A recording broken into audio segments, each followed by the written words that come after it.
ചൂണ്ട തൊണ്ടയിൽ കുരുങ്ങി അവശനിലയിലായ നീർക്കാക്കയ്ക്ക് ഫയർഫോഴ്സുകാർ രക്ഷകരായി.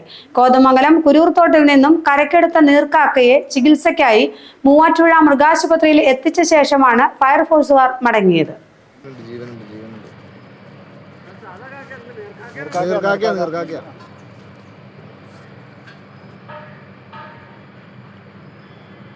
കോതമംഗലം കുരൂർത്തോട്ടിൽ ഉപേക്ഷിക്കപ്പെട്ട ചൂണ്ടയാണ് നീർക്കാക്കയുടെ തൊണ്ടയിൽ കുടുങ്ങിയത്.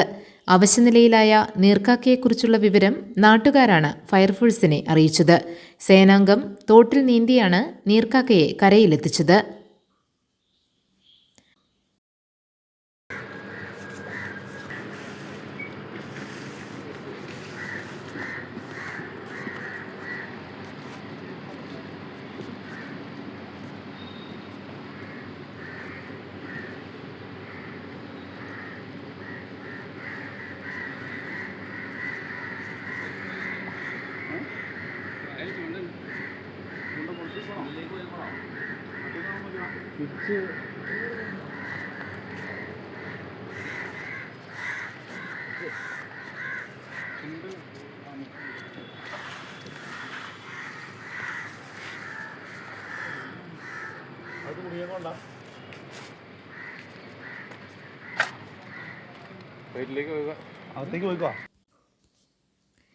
നീർക്കാക്കയെ ചികിത്സയ്ക്കായി ആദ്യം കോതമംഗലം മൃഗാശുപത്രിയിൽ എത്തിച്ചെങ്കിലും അവിടെ ഡോക്ടർ ഉണ്ടായിരുന്നില്ല.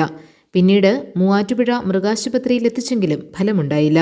ചൂണ്ട ആഴത്തിൽ ഇറങ്ങിയതിനാൽ ഊരിയെടുക്കാൻ ഡോക്ടർക്കും കഴിഞ്ഞില്ല. ഇതേ തുടർന്ന് നീർക്കാക്കയെ കോതമംഗലത്ത് വനം വകുപ്പിന്റെ ആറാത്തിയുടെ സംരക്ഷണയിലേക്ക് മാറ്റുകയും ചെയ്തു. GTV news, Kothamangalam.